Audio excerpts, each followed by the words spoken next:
வணக்கம். உலக நட்பு தினத்தை ஒட்டிய ஒரு சிறு கவிதை. உண்மை பேசும் நண்பன் இந்த உலகில் பெரிய செல்வம். அவன் உறவில் நெஞ்சம் மகிழும்போது உலகம் உன்பின் செல்லும். கண்கள் பேசும் கனிவில் அன்பு கவிதை கோடி தோன்றும். அவன் கண்ணீர் தொட்டு துடைக்கும் போது கவலை ஓடிப்போகும்.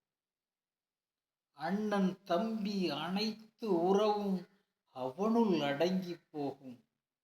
அவன் அருகில் இருக்க உலகம் இனிக்கும்.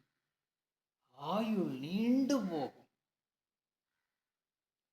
விண்ணும் மண்ணும் இணைந்த போதும் விரிந்த நட்பின் எல்லை ஒரு விளக்கத்துக்குள் அடங்கி வராது. விழிநீர் ஒன்றே எல்லை. விண்ணும் மண்ணும் இணைந்த போதும் விரிந்த நட்பின் எல்லை ஒரு விளக்கத்துக்குள் அடங்கி வராது. விழிநீர் ஒன்றே எல்லை. நன்றி. நீரை அத்திப்பூ.